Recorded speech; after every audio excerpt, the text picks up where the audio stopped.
Allora, se siete in qualche modo dei pazienti, stavo per dire, no, degli ascoltatori assidui di Rebelot, sapete che generalmente io glisso e non vi parlo di quello che succede dietro le quinte quando cerchiamo di contattare gli ospiti, però questa volta non riesco a resistere, perché quando si cerca di contattare uno psicologo e come sta per succedere non ci stiamo ancora riuscendo con Adolfo Morganti, io non riesco a non immaginare lui che sta lavorando, ha un appuntamento che sta andando per il lungo e sta sentendo le storie del paziente e intanto gli squilla il telefonino con scritto Radio Padania e lui insospettabilmente mette giù e continua a sentire. Nel frattempo, tra poco comunque ci dà conferma che riuscirà a essere in onda con noi proprio Adolfo Morganti, quindi tra un minutino dovremmo riuscire a chiamarlo, perché quella che ci sembrava una questione ovvia, di assoluto buonsenso, oggi non lo è più. Perché questo succede? Quando basta che uno dica una opinione che in qualche modo strizza l'occhio al buonismo, no? Perché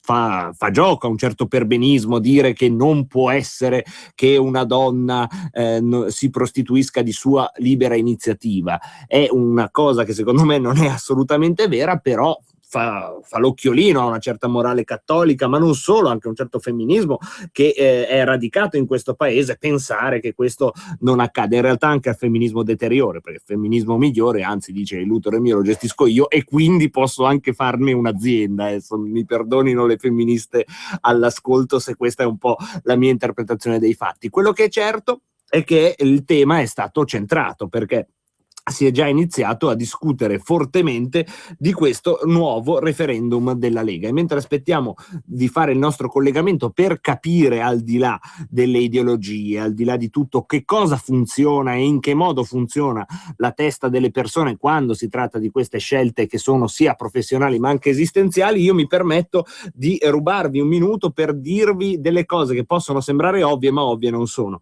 Questo referendum è un nuovo referendum, quindi se voi l'anno scorso avete già firmato per abrogare la legge Merlin, non vale più quella firma lì, bisogna darne una nuova e possibilmente datela all'interno dei comuni, perché le firme raccolte all'interno dei comuni danno la possibilità al comitato elettorale di fare un lavoro più svelto rispetto alla firma volante presa al gazebo, che ha tutta una lungaggine burocratica che veramente anche rileva l'assurdità di un paese dove la firma del cittadino non è vera fino a prova contraria, ma è falsa fino a prova contraria. E lo sa bene chi in qualche modo ha nella sua vita seguito qualsiasi tipo di petizione, e sa bene che prima di avere la firma autenticata ci deve essere la presenza di un consigliere comunale, il ritiro del certificato elettorale e il timbri, controtimbri, insomma si perde un mese per autenticare una firma. Se invece andate a firmare direttamente nei comuni, la possibilità che tutto questo venga in qualche modo snellito è maggiore, perché confidando che gli impiegati comunali facciano il loro dovere, arriva al comitato referendario tutto quanto già bello che autenticato. Quindi nei comuni andate a chiedere del referendum per abrogare la legge Merlin. Il quesito è assolutamente chiaro da questo punto di vista. Vedo che nel frattempo non stiamo riuscendo a fare il nostro collegamento, e quindi io direi che se non abbiamo il nostro Freud possiamo affidarci alla Vox Populi e incominciare anche a sondare qualche opinione su questo tema, la legge Merlin, e quindi 0266 20 35 29, vediamo se avete anche voi siete d'accordo con questa idea che oggi è rimbalzata su tanti giornali di persone inorridite da questo referendum perché considerano la chiusura delle case chiuse un passo avanti per l'abolizione e l'estirpazione, ho letto oggi, della prostituzione dalla storia. C'è tanta retorica anche abbastanza pacchiana a mio modo di vedere, però sono qui anche per sentire idee assolutamente opposte. Abbiamo già un opinionista all'ascolto, lo prendiamo, sentiamo chi è. Pronto? Pronto, ciao. Ciao, come ti chiami? Augusto da Lecco. Ciao Augusto, come Guarda, la vedi questa faccenda? Guarda, io sono un estimatore delle puttane. Chiamiamole anche col loro nome, bravo. Io adoro le puttane. Dovrei scrivere un libro, elogio le puttane, fanno aggregazione, fanno allegria, danno serenità, danno divertimento. Quindi tutto ciò che è favorevole alla legalizzazione sono d'accordo e faccio un appello a tutti perché vadano a firmare. Viva le puttane e abbasso la Boldrini. Augusto, volevo chiederti come la pensa tua moglie di questa tua opinione. Mia moglie, da quando sono sposato, purtroppo, per fortuna, mi astengo da ogni tipo bravissimo, ma resto comunque ideologicamente a favore e amico delle puttane. Amico, rapporti di amicizia e scambi culturali. Grazie mille ad Augusto, che da cui deduco, insomma, così esalta la gioia di vivere all'interno del mercimonio del sesso. Prendiamo un'altra telefonata a questo inizio di pomeriggio scabroso. Se ci sono dei bambini e vi fanno delle domande, rispondete giusto, non raccontategli balle. Pronto? Pronto? Sì, salve. Buonasera. Come si chiama? Che voi dimenticate un particolare. Lei come si chiama? Tiziana, da Varese. Ciao Tiziana. Volevo dirvi che voi dimenticate un particolare, cioè che i professori verrebbero a perdere le loro quote. E quindi non lo so se avrà molto successo questa iniziativa.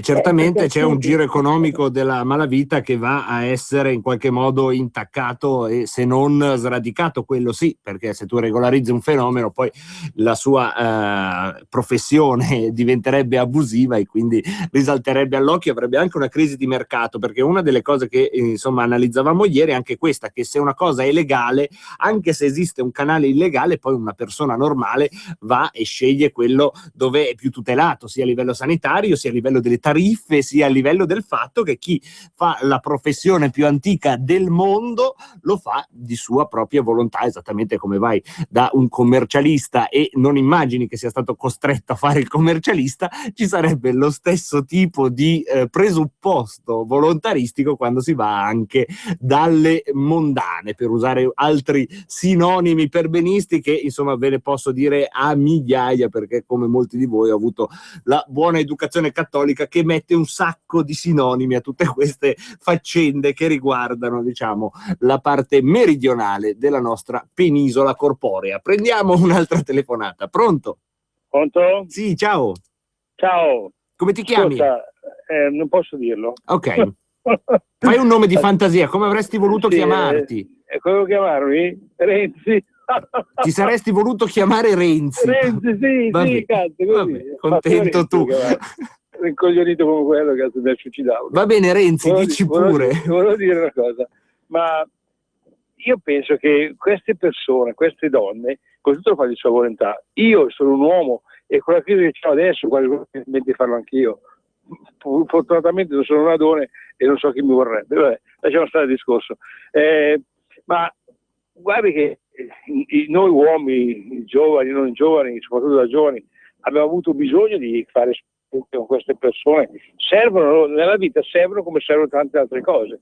Uno è propenso a farlo, lo fa, guadagna, si fa i soldi, contentare con di tutti, mica obbliga nessuno a farlo. Non vedo c'è tutto questo pudore, soprattutto quelli che sono al colle lì a comandare quando loro non fanno tanto che farlo. Cioè, grazie mille. Fa gay e chi fa feste sono loro i primi e poi vuole fare la romanzina agli altri. Grazie mille.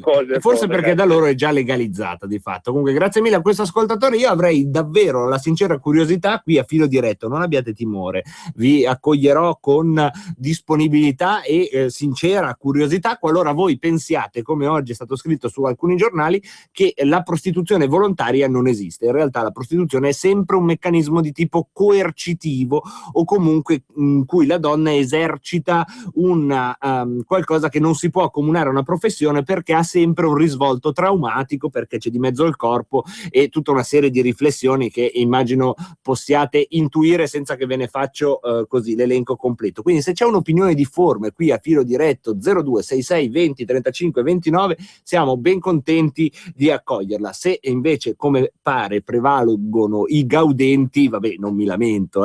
Pronto? Pronto, buonasera, sì, sono ciao. Fernando, ascolti. Ciao Fernando. Stamattina, quando ho parlato di questi argomenti, ho parlato con l'agenzia di pompe funebri. Sì. E mi hanno detto, ma sai che così vedremo qui di firmare, di andare poi in comune a firmare altre cose. Sa cosa mi ha risposto quella delle pompe funebri? Cosa le ha risposto? Ma anche per noi adesso ci sarebbe bisogno di un referendum perché è un periodo un po' morto. Ah, beh, bello, grazie Fernando. Comunque ascolta, comunque io come alpino il biscottino l'ho bagnato in tante cose, non mi vergogno di nulla. E sono stato in parecchi paesini e lì, viva la vita. E lì viva la vita.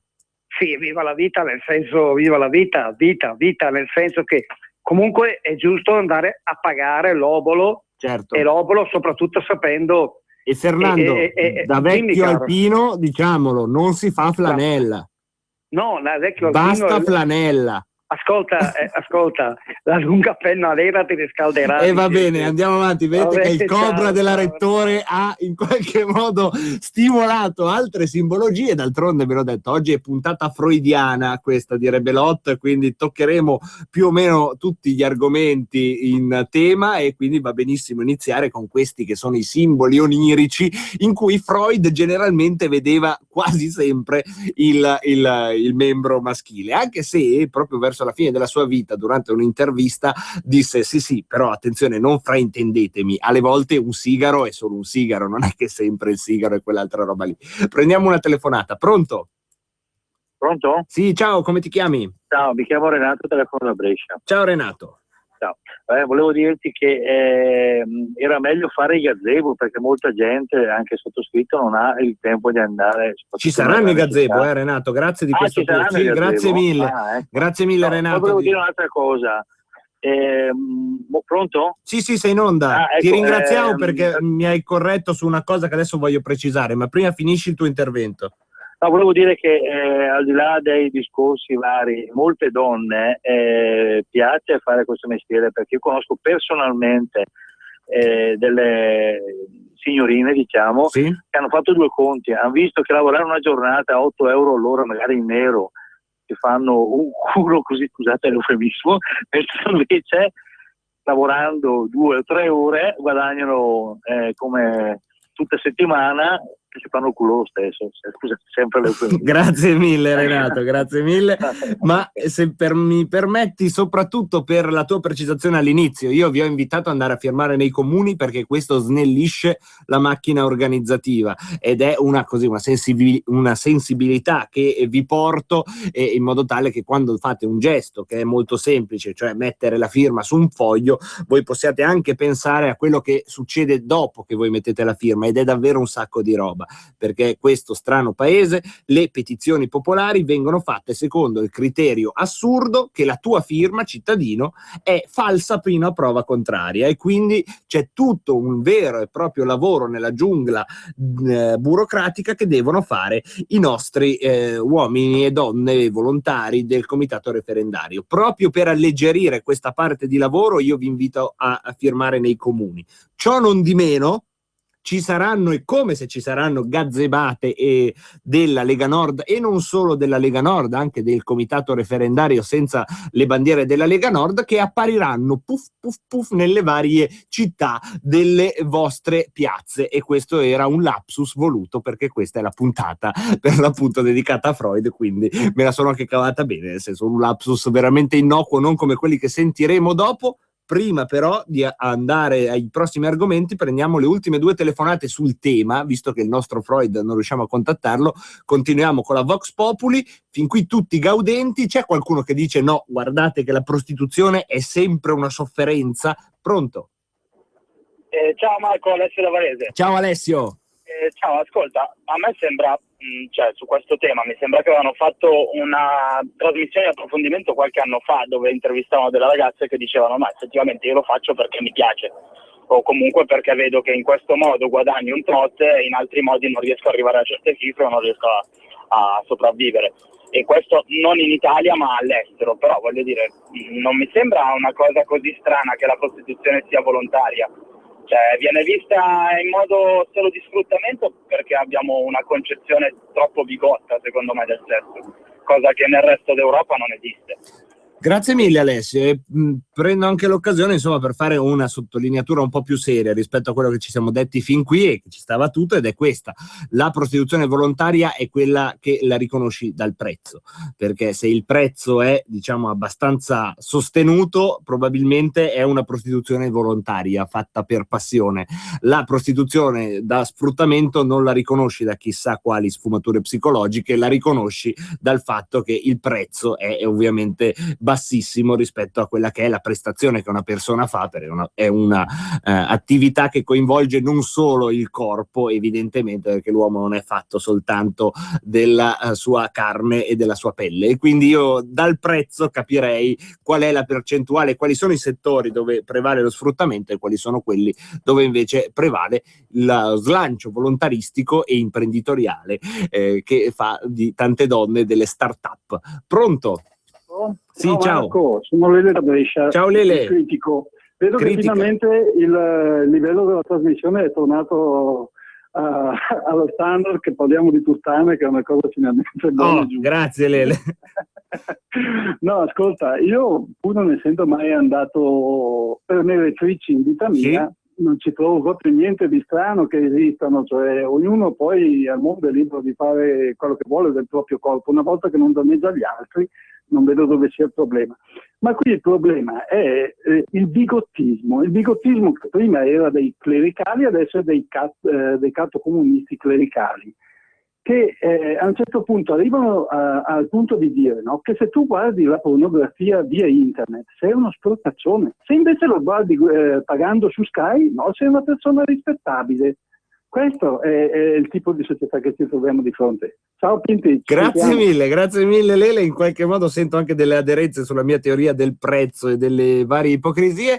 Io direi che possiamo chiudere con un'altra canzone così che fa un po' di stereotipo, ma va bene ragazzi, è mercoledì pomeriggio, sono da solo, non c'è neanche il bordo questo mercoledì, quindi meno male che almeno ci siete voi a tenermi allegri, e soprattutto è il compleanno di Freud, ma non solo di Freud, anche del nostro Samuele da Bagolino, e un abbraccio a Samuele che ci scrive per SMS, ma si mette sotto un altro santo protettore, non sotto Freud, preferisce ricordarci che oggi è anche il compleanno di San Giovanni Bosco, quindi il nostro Samuele da Bagolino diciamo ha trovato il suo il suo santo protettore. Noi invece mandiamo questa canzone così giusto per andare in allegria verso la pubblicità e verso il GR, e poi torniamo in un lento cammino freudiano che ci accompagna fino alle 6:30, e parleremo di storia di vita vissuta al di là delle etichette. Faremo un salto in Veneto con un dibattito tra consiglieri regionali l'un contro l'altro armati, e poi giornata dedicata a Freud, non mancheranno i lapsus. Questo invece è Renatone Zero.